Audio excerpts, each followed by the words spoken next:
하나님의 말씀은 구약성경 창세기 28장 1절부터 9절까지입니다. 창세기 28장 1절부터 9절까지입니다.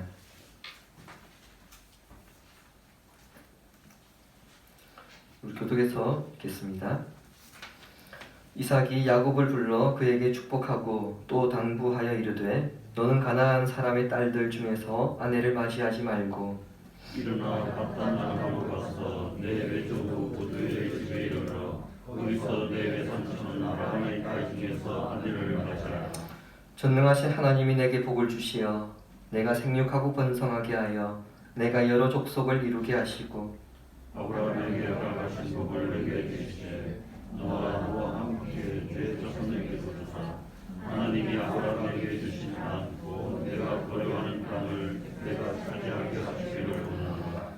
이에 이삭이 야곱을 보내매 그가 바단 아람으로 가서 라반에게 이르렀으니 라반은 아람 사람 부두엘의 아들이요 야곱과 에서의 어머니 리브가의 어랍이더라. 에스가 먼저 이삭이 야곱에게 축복하고 그를 바단 아람으로 보내어 거기서 아내를 맞이하게 하였고 또 그에게 축복하고 하기를 너는 가나안 사람의 딸들 중에서 아내를 맞이하지 말라 하였고 또 야곱이 부모의 명을 따라 바단 아람으로 갔으며 에스가 보고 먼저 가나안 사람의 딸이 그의 아버지 이삭을 기쁘게 하지 못하는 같이 읽겠습니다. 이에 에서가 에스마엘에 가서 그 본처들 외에 아브라함의 아들 이스마엘의 딸이요 느바요의 누인 마할랏을 아내로 맞이하였더라. 아멘. 아담과 하와가 선악을 알게 하는 나무의 열매를 따먹었을 때 아담과 하와 그리고 뱀은 피고인으로 하나님의 재판장 앞에 서게 되었습니다. 각자의 죄에 따라서 하나님의 판결을 받게 되었습니다만 그 판결에서 우리가 주목하게 되는 것은 그 사건이 그들에게만 국한되지 않았다는 점입니다. 창세기 3장 15절 오늘 주부에 있습니다. 보시기 바랍니다. 내가 너로 여자와 원수가 되게 하고 내 후손도 여자의 후손과 원수가 되게 하리니 여자의 후손은 내 머리를 상하게 할 것이요 너는 그의 발꿈치를 상하게 할 것이니라 하시고 하나님은 여자의 후손이 뱀의 후손의 머리를 상하게 할 때까지 이 싸움이 계속될 것을 말씀하셨습니다. 그럼 이 사건이 언제 이루어집니까? 예수님께서 십자가에 죽으심으로 이 사건이 궁극적으로 성취되어지고요. 최종적으로는 우리 주님께서 다시 이 땅에 재림하실 때 그때 완전히 이루어지게 될 것입니다. 그때까지 이 싸움이 지속적으로 계속해 나갈 것인데 창세기에서는 누가 여자의 후손이고 누가 뱀의 후손인지 그것을 계속해서 진술해 나가고 있습니다. 그러니까 여러분들이 성경을 읽어 나가시면서 창세기부터 해서 그리고 신약 성경 전체를 계속 읽어 나가실 때에 누가 뱀의 후손이고 누가 여자의 후손인가 여러분 이것을 기억하시면서 성경을 읽어 가셔야 합니다. 기억해야 될 것은 무엇이냐면은 한 부모에게 태어나더라도 여자의 후손과 뱀의 후손이 나올 수 있다는 점입니다. 가령 아담과 하와에게서 가인과 아벨이 태어났지만 가인은 뱀의 후손이었고 아벨은 여자의 후손이었습니다. 하지만 아벨이 가인에 의해서 죽임을 당했고 그리고 아벨 대신 주신 셋이 그 여인의 계보를 계속해서 이어갑니다. 이러한 갈등의 계보는 노아의 홍수 때 모든 인류가 죽고 노아의 가족만 남아있음으로써 이 싸움이 종식되는구나 그렇게 생각할 수 있지만 노아의 그 세 아들 그리고 그 후손들을 통해서 이 싸움은 계속해서 이어져 갔습니다. 노아의 아들 가운데에 함과 야벳은 말할 것도 없고요. 약속의 후손이라 할 수 있는 셈의 후손 그 계보에서도 뱀의 후손이 나타나기 시작했습니다. 아브라함의 집안에서도 이 싸움이 두드러지게 나타나는데 이삭과 이스마엘에게서도 이 싸움이 나타났고요. 그리고 이삭의 두 아들 야곱과 에서 이 사이에서도 누가 뱀의 후손이고 누가 여인의 후손인지 그 싸움이 나타났습니다. 27장에서 살펴보았습니다만 야곱과 에서 두 형제가 장자권과 축복권을 놓고 형제 간의 갈등이 일어났습니다. 그렇다면 누가 뱀의 후손이고 누가 여인의 후손인가? 뱀의 후손과 여인의 후손의 기준의 차이점은 분명합니다. 누가 하나님의 언약의 복을 이어받는가? 자, 그렇게 본다면 답은 너무 간단합니다. 같은 부모에게서 태어났지만 야곱은 여인의 후손이고 에서는 뱀의 후손입니다. 본문의 말씀은 이와 같은 사실에 인감 도장을 찍는 것이다. 그렇게 보시면 되겠습니다. 27장에서 보았습니다만 이 가정에 서로가 서로를 속이는 심각한 사건이 발생하였습니다. 이로 인해서 가족들 간에 위기가 발생하였죠. 특히 형 에서가 동생 야곱을 죽이려고 작정하였기 때문에 부득이하게 두 사람을 분리시킬 수밖에 없었습니다. 따라서 리브가는 야곱에게 자신의 친정으로 가서 거기서 에서의 분노가 풀릴 때까지 머물게 해야 했습니다. 이 일을 위해서 그녀는 남편 이삭에게 야곱을 자신의 친정에 보내야 하는 이유를 말합니다. 27장 46절에 의하면 헷 사람의 딸들로 인하여서 자신의 삶이 싫어졌기 때문에 야곱의 아내만큼은 헷 사람들 가운데서 얻을 수 없다는 것입니다. 싫어졌다. 이것은 혐오감을 느끼게 한다. 그런 뜻입니다. 헷 여인들의 삶의 방식이 혐오감을 느끼게 하고 그 사람들과 함께 사는 것에 진절머리가 난다는 겁니다.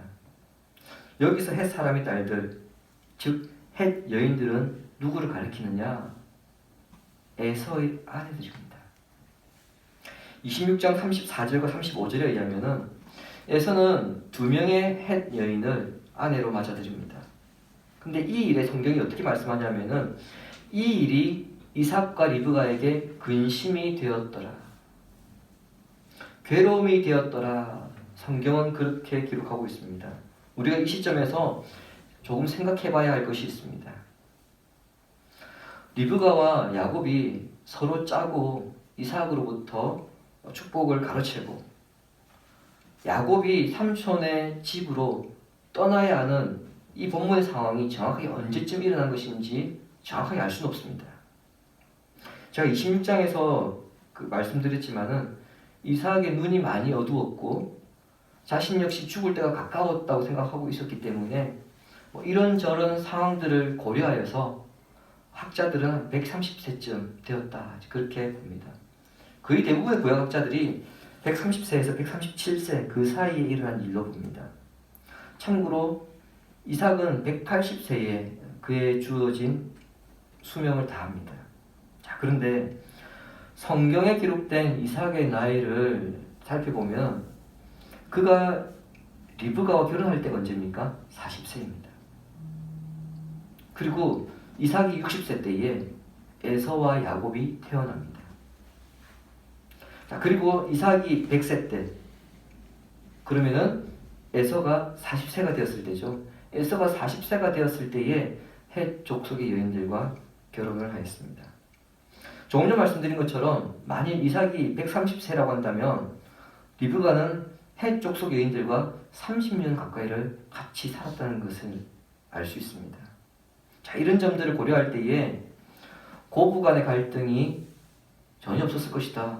우리 그렇게 생각할 수 없죠. 분명히 고부 간의 갈등이 어느 정도 있었다는 것을 생각할 수 있고요.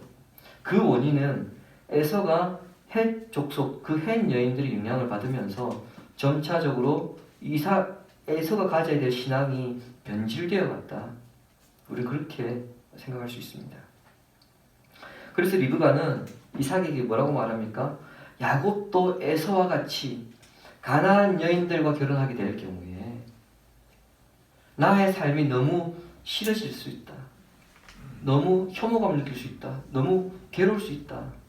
그렇게 해서는 안 되지 않느냐. 이런 우려를 표하였고요. 이에 이삭은 리브가의 의도를 파악하고 그리고 야곱을 바단 아람으로 보내기로 결정합니다. 야곱이 떠나기 전 그리고 그가 그에게 축복을 해주는데 그 축복을 하기 전 에서는 두 가지를 명령합니다. 하나는 무엇입니까? 절대 가나안 여자와 결혼해서는 안 된다입니다. 다른 하나는 라반의 딸들 중에서 아내를 취하라는 것입니다. 두 가지가 별개인 것처럼 보이지만 사실 하나로 묶여져 있습니다. 가나안에서는 결혼하면 안 되고 네가 거기 갈 거니까 거기 가서 그 집안에서 아내를 구해라. 연결되어 있습니다. 자, 이 결론은 야곱의 아내를 얻는, 다른 말로 이 가정을 이루는 일에 이삭이 개입하고 있다는 것을 의미합니다. 이삭이 개입해야 했던 것, 하나님의 축복은 야곱이 이루려는 가정과 별개의 것이 아니라, 분리된 것이 아니라 서로 연결되어 있다는 겁니다. 즉 가정을 이루는 것과 하나님의 축복은 연결되어 있다는 겁니다. 이것을 우리가 쉽게 생각해서는 안 됩니다. 마치 고대 사회에서 자녀의 홍기가 찼을 때에 부모가 그 짝을 연결시켜주는 그런 차원에서 우리가 생각할 문제는 아니라는 겁니다. 여인의 후손으로 가정을 이루는 문제입니다. 따라서 언약적인 차원에서 결혼을 생각해야 합니다. 그 출발점은 아브라함이었죠. 이삭에 붙인 아브라함 역시 그의 노년에 아들의 배우자를 선택하는 일을 자신이 남은 여생 가운데에 가장 중요한 사명으로 여겼습니다. 이삭은 옆에서 그것을 직접 지켜보면서 경험했기 때문에 누구보다도 이 사실을 잘 알고 있습니다. 그리고 이제 자신의 이어받은 그 언약의 계보를 이제 야곱에게 물려주고 있는 이 시점에 그는 또 하나의 중요성을 가르치고 있는 것입니다. 언약을 개성하는 데 있어서 결정적인 역할을 하는 사람이 아내라는 것입니다. 결혼을 하여서 가정을 이룬 여자의 역할은 크게 두 가지입니다. 하나는 아내로서의 역할이고요. 하나는 어머니로서의 역할입니다. 두 역할 가운데 언약을 개성하는데 가장 중요한 역할은 아내로서의 역할이 아니라 어머니로서의 역할입니다. 우리가 생각하기에 언약이 아브라함과 이삭과 야곱에게 계승되기 때문에 아버지로서의 역할이 더 중요하다고 생각할 수 있습니다. 하지만 아브라함과 이삭의 가정에서 일어나는 일들을 볼 때에 언약을 지켜가는데 결정적인 역할을 하는 사람들은 아버지가 아니라 오히려 어머니인 것을 알 수 있습니다. 사라는 이삭에게 언약이 계승되도록 아브라함과 갈등이 있을 것을 무릅쓰고 하갈과 이스마엘을 쫓아냈습니다. 리브가는 자신의 계획이 탄로날 경우 그 모든 저주를 자신이 뒤집어 쓸 각오를 하고 야곱이 언약을 계승하게 하였습니다. 이 과정에서 아브라함과 이삭은 오히려 답답한 모습만 보여주었습니다. 이처럼 하나님의 언약의 중요성을 아는 여인을 아내로 맞이해야 한다고 이삭이 야곱에게 가르치고 있는 것입니다. 사도 바울도 이것을 증거합니다. 디모데후서 1장 5절 보십시오. 이는 내 속에 거짓이 없는 믿음이 있음을 생각함이라. 이 믿음은 먼저 내 외조모 로이스와 내 어머니 유닉의 속에 있더니 내 속에 있는 줄을 확신하노라. 아멘. 분명 디모데에게는 외할아버지와 아버지가 있었습니다. 외할아버지와 아버지가 없는 상태에서 디모데가 태어날 수는 없죠. 당연히 있었죠. 그런데 바울은 그들의 외할아버지와 아버지에 대해서는 전혀 언급하지 않습니다. 심지어 아버지와 외할아버지가 있었다는 그것조차도 언급하지 않습니다. 전혀 언급하지 않습니다. 디모데가 온전한 믿음을 소유하는 목회자가 되는데 결정적인 역할을 한 사람이 외할머니와 어머니이기 때문입니다. 그만큼 가정에서 어머니의 신앙적인 역할이 중요합니다. 자, 이것이 얼마나 중요한 사건인지 잘 드러내는 예가 있습니다. 남유다가 바벨론에 멸망하고 그리고 포로를 끌려간 후에 하나님께서 약속하신 70년이 되어서 바벨론으로부터 1차, 2차, 3차에 나뉘어서 포로들이 이제 귀환합니다. 예루살렘으로 돌아온 거죠. 특히 2차 포로 귀환 때 에스라 선지자가 포로민들을 데리고 오는데요. 그가 예루살렘에 돌아오고 난 뒤에 한 100일쯤 정도 지나서 유대 지도자들로부터 먼저 와 있었던 유대 지도자들로부터 굉장히 충격적인 이야기를 듣습니다. 이스라엘 백성들 가운데에 이방 여인을 아내로 맞이하며 사는 사람들이 있었던 것입니다. 에스라 선지자가 너무 기가 차서 자신이 먼저 하나님 앞에 회개하고 난 다음에 포로에서 돌아온 백성들을 예루살렘 광장에 모은 후에 외친 메시지가 있습니다. 에스라 10장 10절부터 11절 우리 함께 읽겠습니다.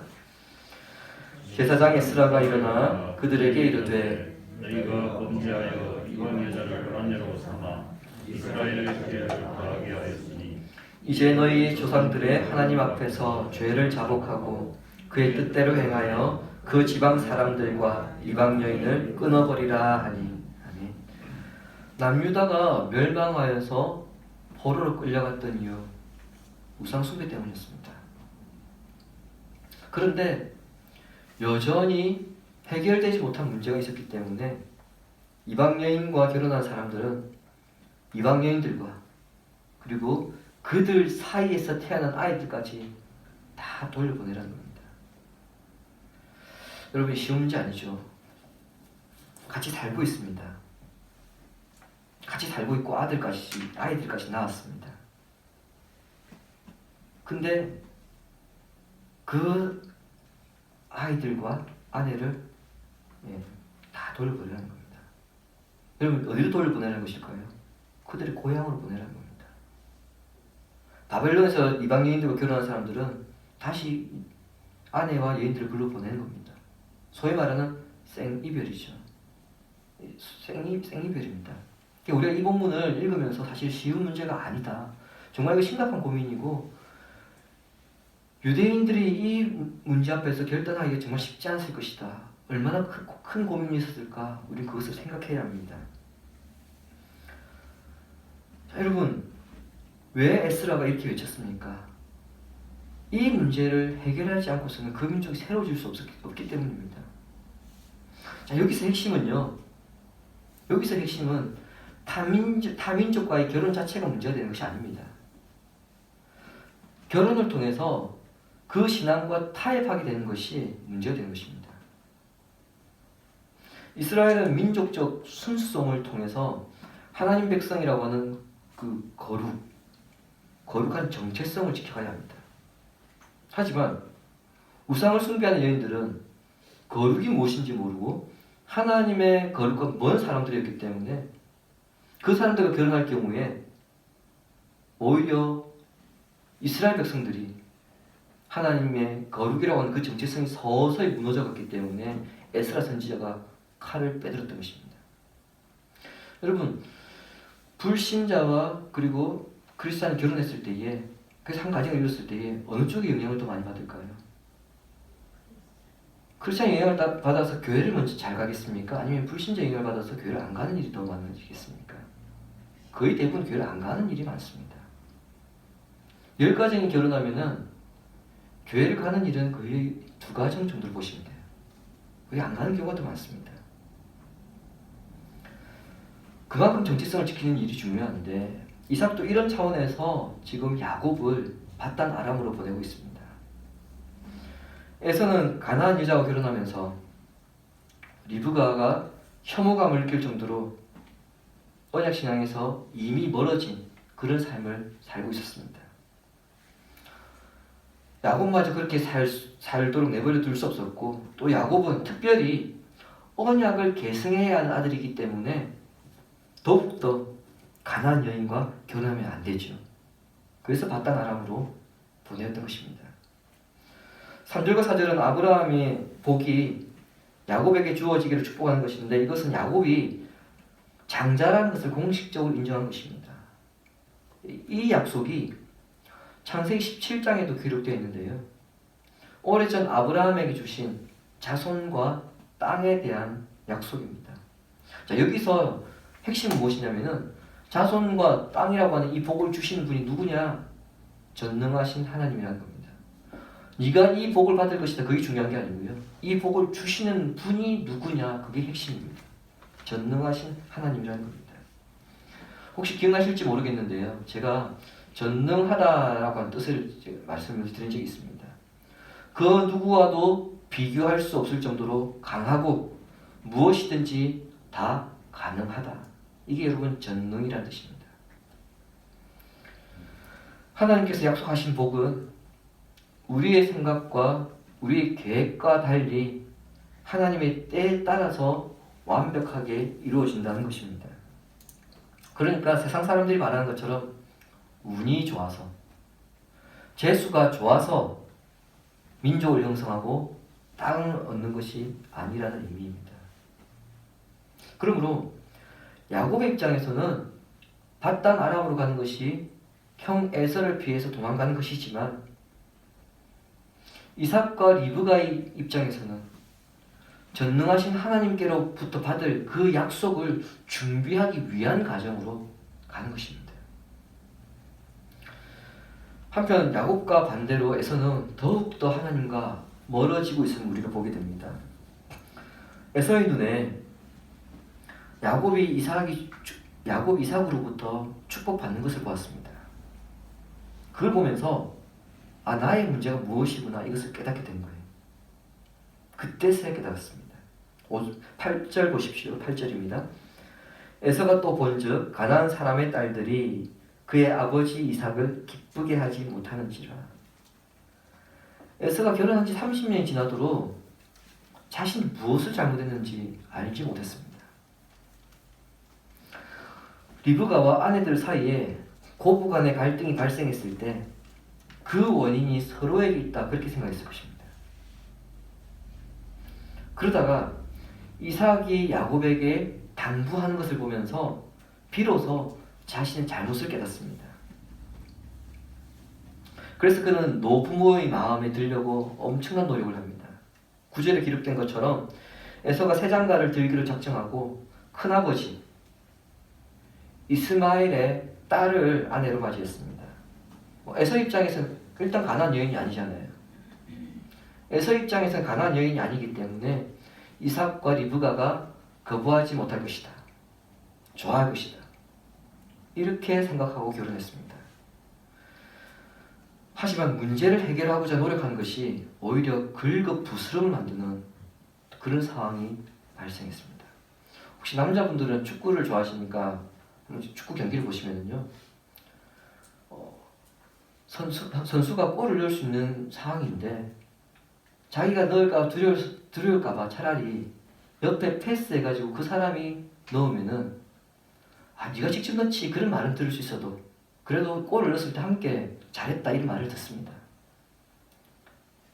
하지만 이거 내가 넣어야 되겠다 생각하고 찾는데 그게 여러분 똥볼 쳤다. 그럼 두고두고 원망 듣습니다. 기부하면 안 됩니다.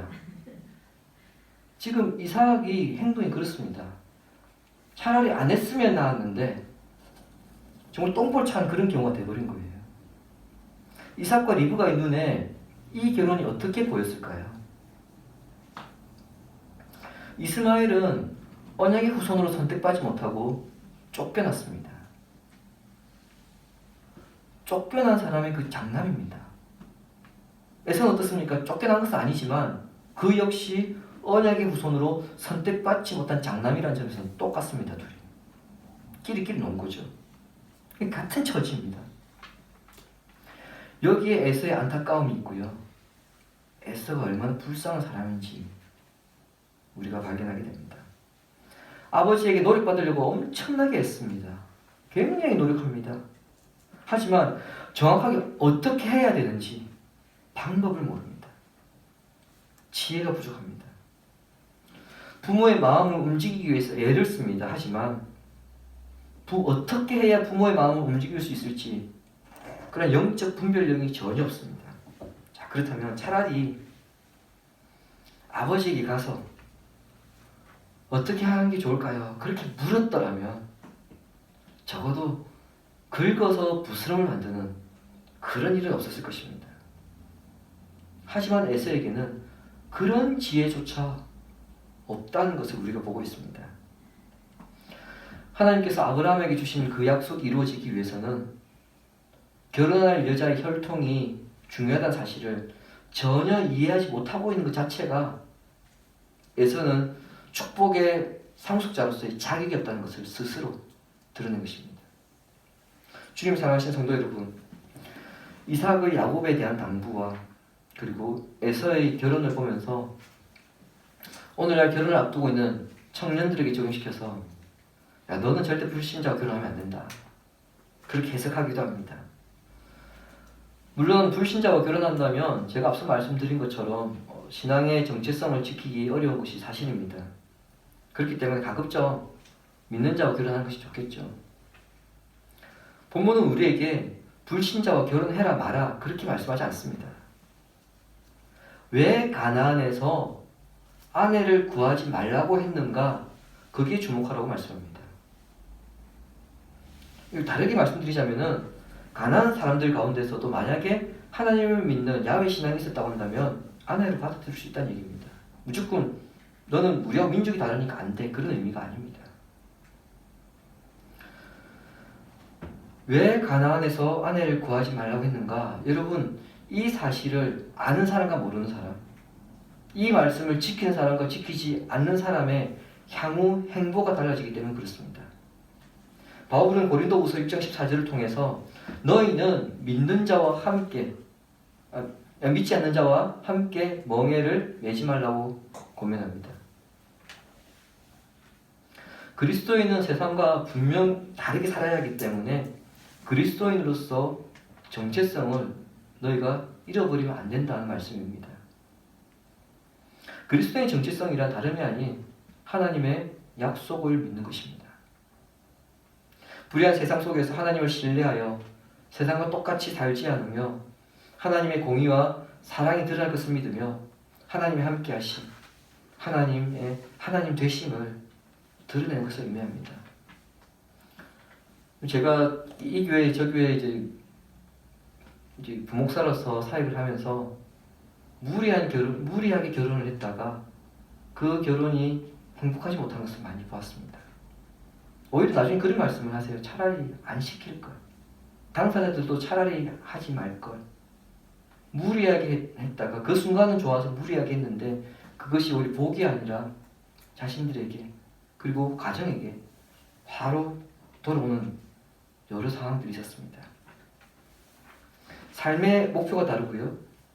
의미가 다르고 가치관이 다르고 삶의 방식이 다른 사람들. 이 사람들이 그리스도인들과 함께 섞여서 살기 시작하면은 그리스도인들이 오히려 하나님의 약속을 잊어버리기가 쉽습니다. 그 사람들은 어차피 하나님의 약속을 모르기 때문에 생각하지 않습니다. 오히려 우리가 그들과 지내다 보면은 우리가 동화되어 버립니다. 그리스도인으로서의 정체성이 상실되거나 희석되기 쉽다는 의미입니다. 그러므로 믿지 않는 자와 멍에를 함께 하지 말라. 가나안 여인과 결혼해서 안 된다. 이것은 믿지 않는 사람들과 아예 상종조차 하지 마라. 상대하지 마라. 그럼 그런 뜻이 아니고요. 그들과 같아지지 마라. 그런 의미입니다. 그들과 같아지지 마라. 야곱이 이런 삶을 위해서 부모를 떠나 밧단 아람으로 떠났을 때에 사실상 여러분 야곱과 리브가는 이 만남이 마지막입니다. 야곱이 시간이 지나서 밧단 아람에서 헤브론으로 돌아옵니다. 그리고 아버지 이삭과 상봉을 하게 되거든요. 근데 리브가와 만났다 이 언급이 없습니다. 이삭과 리브가 가운데에 야곱을 가장 사랑했던 사람이 누굽니까? 리브가입니다. 그렇다면 그 리브가가 살아있었다면 야곱이 돌아왔을 때 반드시 리브가와 만났더라 이 이야기를 빠뜨릴 리가 없을 겁니다. 무엇을 말씀드리려고 하느냐? 세상 사람들과 다르게 사는 것이 생각보다 쉽지 않다는 것입니다. 차라리 리브가의 경우에 야곱을 두고도 계속해서 옆에서 보려고 자기가 죽을 때까지 그 사랑하는 아들 계속 보려고 했으면은 어떻게 하면 됩니까? 가나안 여인들과 결혼시키면 됩니다. 그럼 옆에 두고 계속 보면 돼요. 하지만 본인은 자기 아들은 그렇게 살 수 없겠다. 살면 안 된다. 그 결정하는 순간 그 만남은 이제 마지막이었습니다. 여러분 우리가 세상 사람들과 다르게 살려고 하다 보면요 포기해야 하는 것이 있고 불편함이 있고요 어려움이 있고 또 위험이 있습니다. 이처럼 가나안 여인과 결혼하지 않는 것은 결국 세상 사람의 그 방식대로 우리가 살지 않는 것을 의미하고 여인의 후손의 길을 따르는 것입니다. 이것을 기억한다면 우리가 에서와 같이 굳이 긁어 부스럼을 만드는 신앙생활을 하지 않을 것이고요. 하나님의 약속을 중요하게 여기는 믿음을 지켜나갈 것입니다. 그리고 우리가 이 원리를 안다면 굳이 이 말씀을 그래 불신자 결혼해라 마라 그렇게 우리 말하지 않을 것입니다. 우리가 이 원리를 안다면 여러분 성도는 그 문제에 대한 답을 알고 있습니다. 꼭 불신자 결혼하면 안 됩니까? 그런 문제는 아니죠. 그들이 하나님을 믿는 신앙으로 돌아서겠다 한다면은 오히려 우리는 전도의 기회도 삼을 수 있습니다. 반대로 믿는 자와 결혼한다 하더라도 그 믿는 자가 하나님에 대한 신앙이 없는 자라고 한다면 여러분 그것은 결혼해놓고도 불행이 될 수도 있습니다. 그러니까 여러분 이것은 너무 흑백 논리로 접근하지 말라. 우리는 그렇게 말씀을 통해서 교훈을 받아야 됩니다. 세상 사람들과 다지지 않는 것, 예수 그리스도로 인한 생명의 중요성을 아는 것, 그렇게 사는 사람이 그리스도의 정체성을 지켜가는 사람입니다. 하나님의 약속의 중요성을 알고 믿음의 길을 걸어감으로써 우리 자신이 하나님 앞에서 여자의 후손인 것을 증명하는 신자의 삶을 살아가는 성도가 되기를 주님의 이름으로 축원합니다. 아멘.